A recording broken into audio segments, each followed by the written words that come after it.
Qu'est-ce que vous pensez du pardon? Je pense que c'est complètement essentiel pour pouvoir être bien, quoi, pour pouvoir avancer dans la vie, pour pouvoir tout. Sinon, il y a quelque chose qui est bloqué en soi et je pense qu'on ne peut pas avancer tant qu'on n'a pas pardonné, en fait. Je pense que le pardon, c'est très important, mais ça commence par soi-même. C'est beau de pardonner aux autres, mais il faut commencer par se pardonner soi-même ce qu'on a fait. C'est un remède. Le pardon, dans mon cas, j'en ai eu beaucoup. Ça m'a aidé à évoluer. Alors, pardon, faut qu'on le vive envers les autres, premièrement. Arriver à se pardonner nous-mêmes nos erreurs. Et puis aussi le recevoir de Dieu. C'est important, le pardon. Je veux dire, c'est sûr qu'il y a des offenses, mais on ne peut pas rester tout le temps là-dessus. Les offenses, je veux dire, la vie serait impossible.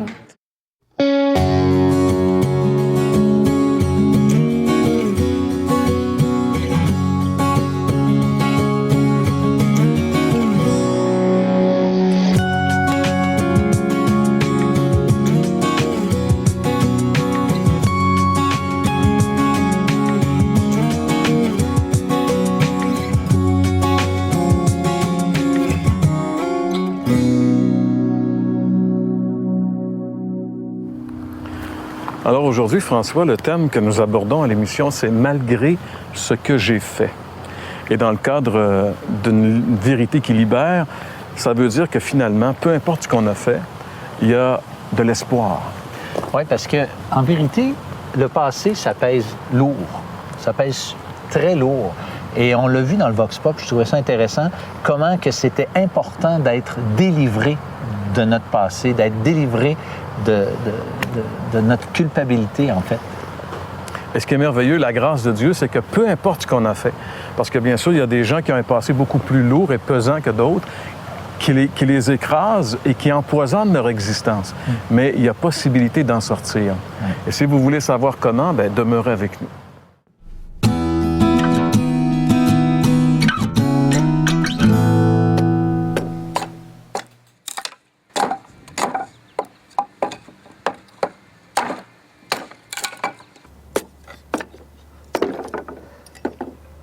Oui, c'est moi, c'est Laurence Fortin. C'est un gars que j'ai commencé à trouver un métier, puis le seul métier que j'ai pu trouver, c'était démolisseur de bâtisses. Alors, j'ai commencé, je viens de Saint-Georges-de-Beauce, puis j'ai été monté à Sherbrooke, j'ai commencé à démolir des petits bâtiments, à démolir des bâtisses et à les défaire à main. Dans ce temps-là, on faisait ça à main. Et puis, c'était fait tout à main. On pouvait vendre le matériel de gauche et à droite. Et vous savez, avec le nombre des années puis tout, je me pensais heureux parce que je pouvais faire assez d'argent vite. Je pouvais faire des fois 10 000 $ d'un mois. Dans ce temps-là, c'était de la grosse argent dans les années 70, 60. Alors, moi, ce que je faisais, ça m'a monté à la tête, vous savez, parce que je sors de la ferme, moi, et je n'étais pas habitué à gagner des sommes de même. Quand j'en ai gagné gros, ça m'a gaspillé. Alors, embarqué dans le monde, et les gros messieurs, à la fin, les compagnies m'appelaient à l'hôtel et ça se finissait par un verre de boisson. Alors, avec les années, ça m'a rendu alcoolique. Et ma femme avait de la misère avec moi à la fin parce que je n'étais pas souvent à la maison. Et c'est là vraiment que, souvent, je me renfermais dans les places publiques, je barrais des toilettes, j'allais là, puis je pleurais comme un enfant, puis je disais, c'est que je vais faire, je suis pas heureux, je vais mourir de même, puis je vais me réveiller devant le grand trône de Dieu, et là, il sera trop tard. Alors, j'avais des larmes. Et c'est là que j'ai pensé vraiment à chercher la face de Dieu. Mais où il a cherché la face de Dieu? Et le curé venait à la maison pour voir consoler. Ma femme avait fait venir le prêtre. Puis le prêtre s'assisait à la table, il disait, faudrait qu'en ce moment que t'arrêtais ça. Puis c'est qu'il faisait? Il disait, tu vas venir avec l'ouvrier, on va réparer les confessionnals dans l'église. Je sais que vous voulez que ça me faisait ça. Ça me faisait rien tout, ça. Ça valait rien. Ça me consolait pas mon cœur. J'avais encore ça dans le cœur qui était pris là. Tout était là depuis mon enfance, le péché, puis j'avais eu jamais la paix du cœur. Alors, je vous dis bien franchement, ça n'a pas résolu mon cas. Je continuais à démolir, mais toujours malheureux. Et la femme à la maison, elle était toujours, arrivait souvent à la maison, et l'oreiller dans le lit était toujours à moitié tout trempe, parce que ma femme avait tellement versé de larmes. Comment faire pour avoir la solution? Ma femme avait commencé à y avoir un avocat pour pouvoir me séparer. Et c'est sûr qu'elle avait 100 fois raison, parce qu'ils vivent avec un homme qui n'était pas à moitié à la maison, puis arriver toujours ivre à la maison, c'était pas drôle. Et je vous assure, alors, où trouver ce bonheur dans ce monde? C'est ça, je me disais, comment m'en faire pour avoir la paix du cœur? Je ne savais plus quoi faire, vraiment. Alors, j'ai dit quoi? Il va falloir un jour que je me décide de fléchir le genou à quelque part. Alors, voilà que la recherche se faisait. Et là, je cherchais vraiment où était la vérité, mais j'ai trouvé qu'elle n'était pas dans ma religion. Alors, j'ai dit, ben, coudonc, j'ai décidé de baisser la tête et chercher la face de Dieu. Alors, voilà ce qui est arrivé dans ma business. J'étais un homme malheureux et je voulais fléchir les genoux, mais les fléchir à la bonne place. Alors, voilà.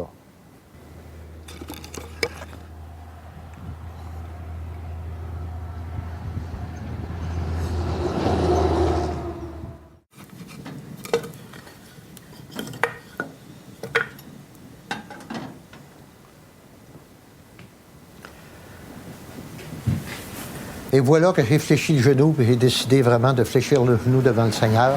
Et j'ai demandé au Seigneur, là, maintenant, prends ma vie et fais quelque chose avec. Parce que je voudrais être un homme heureux, moi aussi, sur la terre. J'aimerais ça, être heureux sur la terre, puis vivre avec un bonheur dans le cœur. Je ne connaissais pas ça, mais quand j'ai eu ce bonheur-là, ça a tout changé, ça a transformé ma vie. Parce que j'étais vraiment chargé depuis mon enfance. Et Jésus m'avait dit dans sa parole, et c'est là que j'ai dit, prends mon péché, Seigneur, parce que venez à moi, vous tous qui êtes chargés, fatigués. J'étais fatigué, j'étais chargé, je ne savais plus quoi faire. Quand c'est rendu qu'à la fin de la journée, qu'on se renferme dans les toilettes et on braille, ils m'ont dit, je voudrais connaître le bonheur. Mais après qu'on connaît le bonheur, c'est extraordinaire. Ça vient du ciel s'installer dans notre cœur, qu'on devient complètement un nouvel homme. On est nouveau et on vient transformer. Alors voilà que ça s'est mis à aller merveilleux, les dialogues étaient dans la maison, et il y avait un langage merveilleux, et alors on se nourrissait de la parole de Dieu, et là, c'est là que le bonheur a commencé, en 1973, que Jésus-Christ a changé ma vie. Et c'est merveilleux, je dis à tous les gens qui sont malheureux, que les foyers sont à veille de se détruire, de se tourner vers Jésus-Christ, parce que Jésus-Christ seul change le cœur humain de l'homme, et il rend le bonheur à la personne, à quiconque demande, reçoit. Et ma femme a reçu Jésus-Christ, moi j'ai reçu Jésus-Christ, et c'est là que j'ai commencé à avoir un bon respire puis une paix du cœur. La paix du cœur se trouve en Jésus-Christ. Allez au Seigneur Jésus, et vous trouverez de bonheur. Alors, c'est se tourner vers lui, lire sa parole, et c'est Dieu qui va se révéler à vous, parce qu'il fait la promesse qu'il ne vous mettra pas à la porte, comme dit dans l'Évangile de Jean 6, verset 37. Alors, allez à Jésus-Christ. C'est vraiment merveilleux de le connaître, au point d'appeler Dieu Papa Céleste. C'est vraiment quelque chose. Alors, le Seigneur vous aime et faites comme moi. Allez au Seigneur Jésus-Christ. Que le Seigneur vous bénisse et vous guide dans sa parole.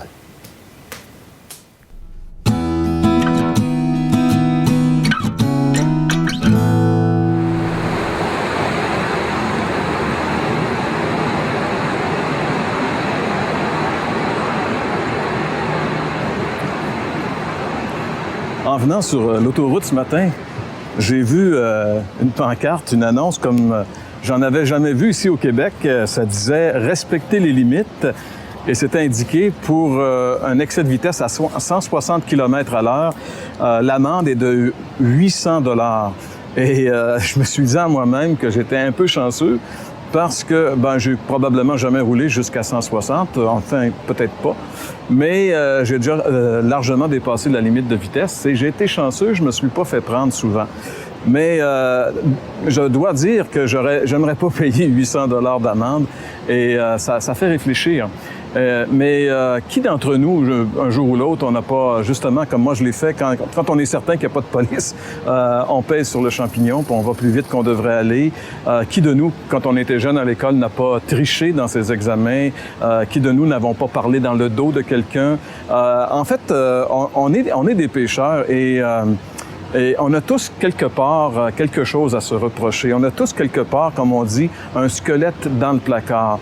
Par contre, il y a des gens qui ont fait des choses assez terribles. Par exemple, vous avez certainement déjà entendu parler du scandale du Watergate aux États-Unis. C'est le plus gros scandale politique qui est arrivé dans le monde et probablement, sûrement aux États-Unis. Et ça avait même coûté la présidence à Richard Nixon. Il avait été obligé de démissionner pendant son mandat. Et c'est la seule fois dans toute l'histoire des États-Unis où un président a été obligé de démissionner pendant son mandat. C'est vous dire jusqu'à quel point ce scandale-là était grave.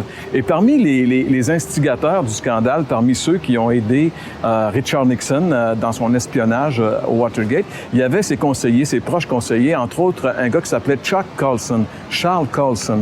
Et c'était un des hommes les plus puissants aux États-Unis et donc un des hommes les plus puissants dans le monde. Et du jour au lendemain, après avoir été jugé pour sa participation au Watergate, il s'est retrouvé en prison. C'est comme s'il avait dégringolé du plus haut point jusqu'au plus bas point.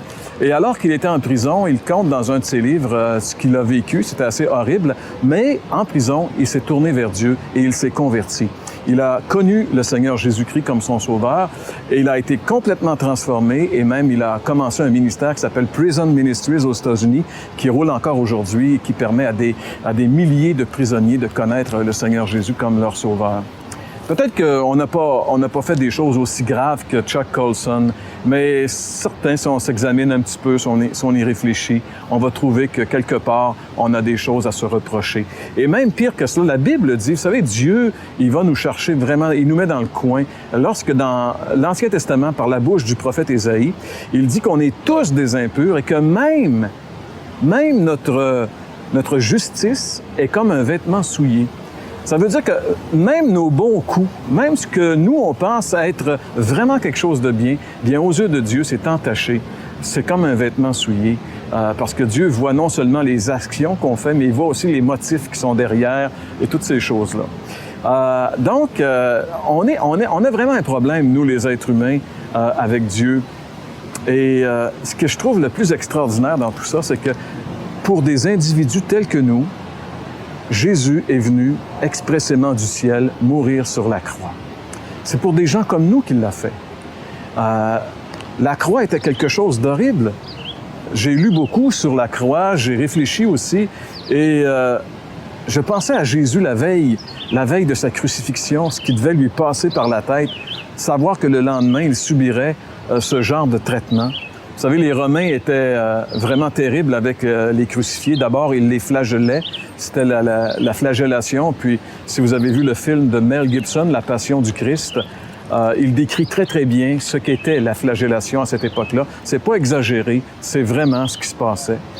Et il a été déshabillé, on l'a mis nu sur cette croix, et les gens se moquaient de lui, et il était là. Il était là en train, lui, de payer pour mes péchés, de mourir à ma place et à votre place, parce qu'il nous aime. C'est pour des êtres comme nous que Jésus est venu mourir sur la croix. Et la Bible nous dit que lorsque Jésus est mort ce jour-là, sur le mont Golgotha, il y avait 3 croix. Jésus a été crucifié au milieu de 2 brigands, 2 bandits, 2 malfaiteurs. C'était pas des... tu sais, aujourd'hui, des fois, on pense... quand j'étais jeune, on disait le bon larron et le mauvais larron. Mais c'était des bandits, des criminels, des hommes qui avaient du sang sur les mains, des hommes qui avaient probablement tué. Et puis, Jésus se retrouve au milieu de ces 2-là. Et la Bible, ici, qui est la parole de Dieu, moi, je crois que la Bible est la parole de Dieu. Et même, elle va dans les détails, souvent, pour qu'on puisse s'imaginer ce qui se passait vraiment. Et on voit qu'il y avait un dialogue.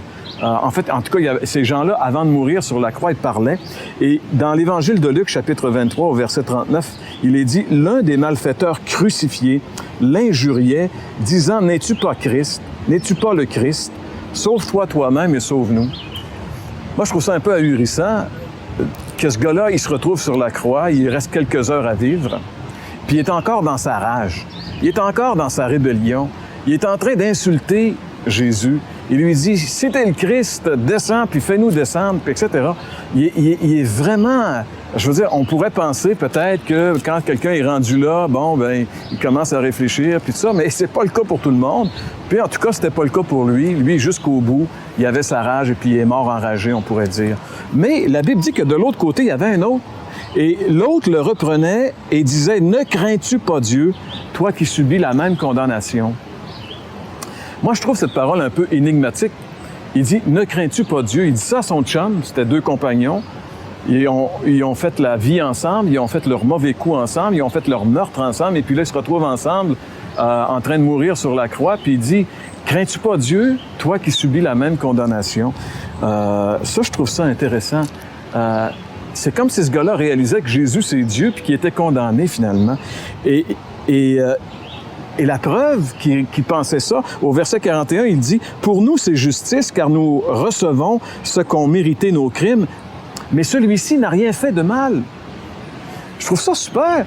À 3 reprises, Pilate, il dit de Jésus « Je ne trouve rien de mal en lui. » Et là, un gars qui est avec lui crucifié, il dit « Ce gars-là, il n'a rien fait de mal. Il est condamné. » Alors, il y avait certainement un problème dans la pensée de cet homme. Comment ça se fait qu'un homme qui n'a rien fait de mal se retrouve sur une croix? C'est pour les malfaiteurs, c'est pour les bandits qui méritent la peine capitale. Comment ça se fait qu'il est là, lui qui n'a rien fait de mal? Et la seule réponse possible à ça, c'était que c'était le Messie qui était venu mourir pour ses péchés, qui était venu se charger de ses iniquités. Peut-être que c'est un Juif qui avait entendu dans sa jeunesse à la synagogue le chapitre 53 d'Ésaïe qui parlait du Messie qui allait venir et qui allait souffrir sur la croix. Ça lui est revenu aux derniers instants et il a dit « c'est lui ». Il s'est tourné vers Jésus, ça je trouve ça intéressant. Il dit à Jésus « souviens-toi de moi quand tu viendras dans ton règne ». Pour lui, c'était clair que Jésus était le Messie. Il se tourne vers lui et lui dit « souviens-toi de moi quand tu viendras dans ton règne, car tu vas venir régner ». C'était clair pour lui. Et Jésus lui dit « je te le dis aujourd'hui, en vérité, tu seras avec moi dans le paradis ». Malgré tout ce que ce gars-là a fait, malgré sa vie de criminel, aux derniers instants, il reçoit le témoignage de la bouche même de Jésus qu'il va être dans le paradis pour l'éternité. Malgré tout ce qu'il a fait, il va se retrouver dans l'éternité, tout simplement avec Jésus, tout simplement parce qu'il s'est tourné vers lui et qu'il lui a confié sa destinée. Lorsqu'il lui a dit « Souviens-toi de moi quand tu viendras dans ton règne », c'est comme s'il avait confié sa destinée entre les mains de Jésus. Et pour être sauvé, finalement, tout ce que nous avons à faire, c'est ça. C'est de confier notre vie, de confier notre destinée entre les mains de Jésus. Et là, immédiatement après, il a entendu cette parole merveilleuse. « Aujourd'hui même, tu seras avec moi dans le paradis. » On peut dire de ce malfaiteur qui a été crucifié avec Jésus que s'il a gâché sa vie, en tout cas, il n'a pas raté sa sortie. Il a très bien terminé. Et c'est ça qui est important finalement. Peu importe ce qu'on a fait dans la vie, l'important c'est de bien terminer. Et comme on ne sait pas quand ça va terminer, bien, ce serait le temps, dès maintenant, de se mettre en règle avec le Seigneur, comme cet homme l'a fait. Vous savez, quand Jésus a été crucifié sur le calvaire, il y avait 3 croix. Au centre, il y avait la croix du salut. D'un côté, il y avait la croix de l'incrédulité. Et de l'autre côté, il y avait la croix de la foi. Où en es-tu dans ta relation avec Jésus? Du côté de l'incrédulité ou du côté de la foi? Peut-être que tu es du côté de l'incrédulité, mais que tu aimerais être du côté de la foi. Tu aimerais aussi avoir la certitude d'être avec Dieu, d'être avec le Seigneur pour toute l'éternité, comme il l'a dit à ce bandit. Et tu te demandes, qu'est-ce que j'ai à faire pour ça? Bien, la Bible dit que, premièrement, tu dois reconnaître que tu es un pécheur. Tu ne mérites pas d'aller au ciel. Personne ne le mérite. La Bible dit, on est tous des pécheurs. Tous ont péché et sont privés de la gloire de Dieu. Mais la Bible dit aussi que Dieu aime les pécheurs. Il a quitté le ciel et il est venu ici pour nous sauver. Il est venu chercher et sauver ce qui est perdu. Dieu nous aime, malgré ce qu'on a fait. Il nous aime. Et la Bible dit, Dieu a tant aimé le monde qu'il a donné son Fils unique afin que quiconque croit en lui ne périsse pas, mais qu'il ait la vie éternelle. Et tout ce que tu as à faire, c'est de le recevoir par la foi. La Bible dit à tous ceux qui l'ont reçu, il a donné le pouvoir de devenir enfant de Dieu. Le recevoir, c'est simplement dire, Seigneur, je reconnais que je suis pécheur.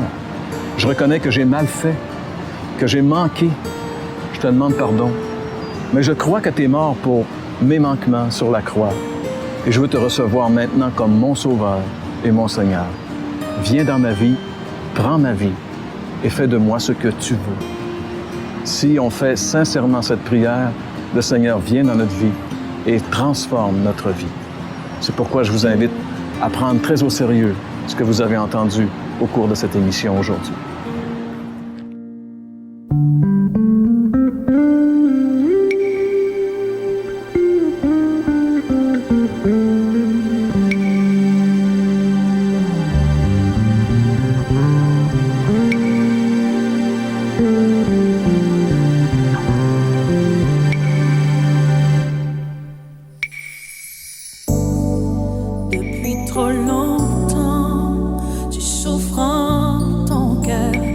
une profonde solitude.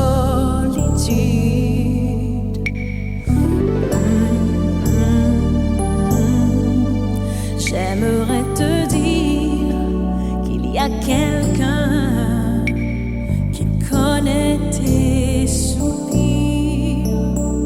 J'aimerais te le présenter, son nom est Jésus, et lui seul peut transformer tes peines en joie. Il voit ta misère, il entend tes cris de douleur.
Jamais il ne te délaissera. Il marche devant toi et assure tes pas par la foi. Par la foi. Personne ne peut t'aimer, ni ne peut t'assurer. Plus qu'un frère, plus qu'un ami. Pour toi, il a donné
Viens tel que tu es. Plus que vrai.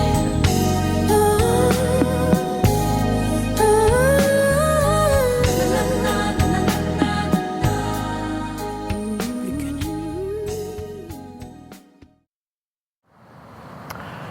Quelle belle vérité que vient d'interpréter Maggie Blanchard. C'est vrai, François, qu'il n'y a pas personne comme Jésus. Il est unique et il nous aime. Et il est le seul qui peut nous libérer de cette culpabilité qui empoisonne nos existences. Tu sais, dans le livre des Actes des Apôtres, il y a un verset qui dit qu'il n'y a de salut en aucun autre, car il n'y a sous le ciel qu'un seul nom qui a été donné aux hommes par lequel ils puissent être sauvés. Et ce nom, c'est le nom de Jésus. Ouais. Quel être merveilleux que Jésus. Voilà ce que c'est vraiment la grâce. C'est que Dieu nous reçoit tel qu'on est. Souvent, on a tendance, la nature humaine nous pousse à dire, bien là, il faut que je m'améliore pour que je puisse enfin pouvoir avoir un bon contact avec Dieu. Lorsque Dieu dit, hey, arrête, je te prends et je te reçois comme tu es, mais par contre, je t'aime trop, comme quelqu'un m'a déjà dit, pour te laisser tel que tu es. Et il y a une parole d'un vieux chant qui a été chanté des milliers de fois aux États-Unis. Ça s'appelait simplement « Tel que je suis, sans rien à moi, sinon ton sang versé pour moi ». Et c'est ça la grâce, c'est cette grâce qui nous reçoit comme ça, tel qu'on est. Absolument, ce sang versé pour nous. Quand on y réfléchit, Dieu nous a tellement aimés qu'il a envoyé son Fils souffrir terriblement et mourir à notre place. Il a pris sur lui nos péchés. Et là, sur la croix, il a subi les foudres de la colère de Dieu pour que nous puissions être pardonnés, justifiés et avoir la vie éternelle. Pourquoi se priver de cette grâce? Venez à Jésus maintenant.